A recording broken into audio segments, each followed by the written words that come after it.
السلام علیکم، میں ہوں رضوان اشرف۔ قطر کے اندر جو اجلاس منعقد ہوا دوحہ میں، اس کے بعد اب اس کا اعلامیہ جو ہے وہ جاری کر دیا گیا ہے۔ جو اس کا اعلامیہ جاری کیا گیا ہے وہ بہت اہم ہے، بہت اہم ترین اعلامیہ۔ اس کی ٹائمنگ بھی بڑی اہم ہے۔ آج 2025 ہے، دنیا بالکل بدل چکی ہے، اور ایسے موقع پر جنگوں کو چھیڑنا لڑنا کسی کے بھی حق میں نہیں جاتا۔ لیکن پھر بھی یہودی، صہیونی، صلیبی، ہندوتوا طاقتیں اگر اسلام کے خلاف برسر پیکار ہے، صف آرا ہے، مقابلہ کر رہی ہیں، تو پھر عالم اسلام کو بھی ایک ہونے کی ضرورت ہے۔ اور اسی مقصد کے لیے کہ قطر کے اندر، دوحہ کے اندر ایک میٹنگ کی گئی، اجلاس بلایا گیا، اور وہاں اس کا اعلامیہ جاری کر دیا گیا۔ بہت اہم ترین اعلامیہ جاری کیا گیا۔ اس کی کچھ تفصیلات میرے پاس موجود ہیں، وہ آپ کے ساتھ میں شیئر کرتا ہوں۔ بڑا اہم ترین بلاؤ۔ سب سے پہلے تو میں آپ کو یہ بتا دوں کہ اس اعلامیے کے اندر یہ کہا گیا ہے کہ قطر کے اوپر جو حملہ کیا گیا، اسرائیل نے جو حملہ کیا، اس کی جتنے بھی سخت الفاظ میں مذمت کی جائے کم ہے، اور سخت ترین الفاظ میں مذمت کی گئی ہے۔ تمام عالم اسلام نے، اسلامی ممالک میں ایک تشویش کی لہر دوڑ گئی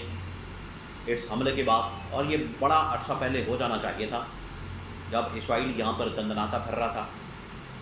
اور 1948 سے ہی، جب سے ریاست کا قیام عمل میں آیا، تب سے ہی کبھی یہ سوڈان کے اوپر، کبھی گولان ہائٹس کے اوپر، کبھی کویت کے اندر، کبھی عراق کے اندر، کبھی شام کے اندر، کبھی یمن کے اندر، کبھی لبنان کے اندر، کبھی لیبیا کے اندر حملے کر رہا۔ اس وقت ہی اس کا ہاتھ روکنا چاہیے تھا، لیکن چلے، دیر آئے درست آئے۔ اب اگر آ گئے ہیں تو اب اس کا راستہ روکنے کی ضرورت ہے، اب اس کا سدباب کرنے کی ضرورت ہے، اب اس کے راستے میں رکاوٹ پیدا کرنے کی ضرورت ہے۔ تو سب سے پہلے تو یہ جو حملہ کیا گیا قطر کے اوپر، اسرائیل نے حملہ کیا، اس کی سخت الفاظ میں مذمت کی گئی ہے، اور کہا گیا ہے کہ ہم اس قسم کے حملوں کو بالکل برداشت نہیں کریں گے، کوئی بھی وجہ بیان کی جائے۔ تو قطر نے کیٹیگوریکلی یہ بتا دیا ہے کہ اس کی کوئی وجہ قبول نہیں کی جائے گی کہ اگر یہاں پر حماس کے رہنما بیٹھے ہوئے ہیں، یا کوئی اور بیٹھا ہوا ہے، یا یہ فلانا بیٹھا ہوا ہے، یا یہ فلانا بیٹھا ہوا ہے، اس قسم کا کوئی جواز قبول نہیں کیا جائے گا۔ یہ اسرائیل کا قطر کے اوپر حملہ، قطر کی سلامتی، قطر کی خود مختاری، اور قطر کی سرزمین کے اوپر حملہ ہے، یہ کیٹیگوریکلی اس کے اندر مینشن کر دیا گیا۔ نمبر 2، اب اس کے اندر جو بات کی گئی ہے، وقت کو سامنے رکھتے ہوئے، آج کی جو ٹائمنگ ہے اس کو سامنے رکھتے ہوئے، قطر سمیت تمام عالم اسلام نے اس بات کے اوپر اتفاق کیا ہے کہ اب ہمیں ایک ہونے کی ضرورت ہے، اور ایک ہو کر ہی یہ جو اس وقت بڑی بڑی طاقتیں مسلمانوں کے خلاف، مسلم ممالک کے خلاف صف آرا ہیں، ان کا جواب دینا۔ اگر ہم آج بھی اکٹھے نہیں ہوں گے، متحد نہیں ہوں گے، اتحاد نہیں پیدا کریں گے، ایک نہیں ہوں گے، تو یہ ہمیں ایک ایک کر کے چلتے چلے جائیں گے۔ ایک ہونا ہے، ایک پلیٹ فارم کے اوپر آنا ہے، اکٹھے ہونا ہے اور جواب دینا۔ اور تیسرا جو اہم ترین نقطہ اس کے اندر بیان کیا گیا ہے وہ یہ کہ جو اس وقت ایک فوج بنانے کی ضرورت ہے، جو اس وقت بہت ضروری ہو گیا ہے، وہ یہ کہ یہ جو صہیونی، یہودی، صلیبی اور ہندوتوا طاقتیں مسلمان ممالک کے خلاف برسر پیکار ہیں، ان کا جواب اب صرف بیانوں سے نہیں، بلکہ عملی طور پر پریکٹیکلی ہمیں ایک اتحادی فوج بنانے کی ضرورت ہے، اور وہاں سے ہم نے جواب دینا۔ اور یہ بڑا عرصہ پہلے ہی ہو جانا چاہیے تھا۔ دیکھیں، پاکستان نے اگر کشمیر کا مقدمہ لڑا، اپنے کہیں لڑا، اکیلے لڑا، تنہا لڑا۔ افغانستان نے اگر اپنا مقدمہ لڑا، اکیلے لڑا۔ ایران نے اگر اپنا مقدمہ لڑا، اکیلے لڑا۔ اسی طرح سے یمن، شام، عراق، ایران، لیبیا، لبنان، ان تمام ممالک نے اپنا اپنا مقدمہ اکیلے اور تنہا لڑا۔ اس وقت ہی پورا عالم اسلام اگر اکٹھا ہو جاتا تو آج یہ نوبت نہ آتی۔ آج اگر یہ نوبت آئی ہے تو پھر یہ وقت کا تقاضا ہے، یہ صورتحال تقاضا کرتی ہے کہ اب تمام عالم اسلام کو ایک ہو کر ایسی اتحادی فوج بنانے کی ضرورت ہے، جو کہ اس سے پہلے ایک سعودی اتحادی فورس بنائی گئی تھی جس کی سربراہی جنرل راحیل شریف پاکستان کے سابق آرمی چیف کو دی گئی، لیکن آج اس کے سربراہی موجودہ army chief general Asim Munir کے سپرد کرنے کی ضرورت ہے، کیونکہ آج کے تقاضے، آج کے حالات و واقعات، آج کا سناریو، آج کی سچویشن یہ تقریباً 10 سے 12 سال پہلے کا معاملہ ہے،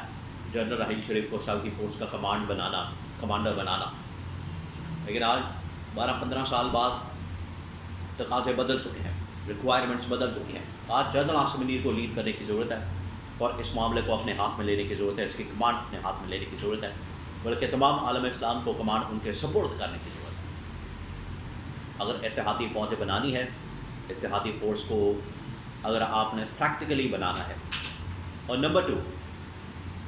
ایک تو یہ کہ اتحادی فوج کو بنا دیا جائے۔ عمران خان نے تو کانسیپٹ دیا تھا، نہ صرف ہم نے فوج بنانی ہے ایک، بلکہ اکنامک سسٹم ایک بنانا ہے، ٹریڈنگ سسٹم ایک بنانا ہے، کلچرل سسٹم ایک بنانا ہے، کمیونیکیشن، میڈیا، تمام چیزیں ایک بنانی ہیں تاکہ عالم اسلام بالکل ایک ہو جائے، 57 اسلامی ممالک بالکل ایک ہو جائے۔ اگر کسی ایک ملک پر حملہ ہوتا ہے تو تمام عالم اسلام کے پر حملہ تصور کیا جائے، یہ تو عمران خان کا کانسیپٹ ہے۔ آج اسی کی ضرورت ہے، نہ صرف اتحادی فوج بلکہ ایک اکنامک بینکنگ سسٹم، ایک اس کا کیپٹل، دارالخلافہ، دارالحکومت کیپٹل بنانے کی ضرورت ہے، تاکہ اگر کسی ایک مسلم ملک کے چپے کے اوپر بھی، انچ کے اوپر بھی حملہ ہو تو پورے عالم اسلام کے اوپر حملہ تصور کیا جائے، اور سب سے بڑھ کر سیاسی طور پر اس کی سربراہی، سیاسی طور پر اس کا لیڈر کس کو مقرر کیا جائے، تعینات کیا جائے۔ تمام لوگوں نے اس بات کے اوپر اتفاق کیا کہ جس طریقے سے عمران خان نے مقدمہ لڑا عالمی سطح کے اوپر، عمران خان نے جس طریقے سے اقوام متحدہ میں، یورپی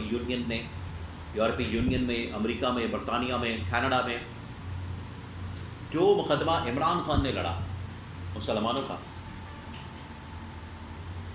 پاکستان کا، عالم اسلام کا، حرمت رسول کا، وہ آج تک کوئی نہیں کر سکا، اور یہی ہمیں آج ضرورت ہے، کسی قسم کی شخصیت، کسی قسم کی پرسونا کی، کرزما کی اور لیڈرشپ کی ضرورت ہے، جو کہ اس معاملے کو عالمی سطح کے اوپر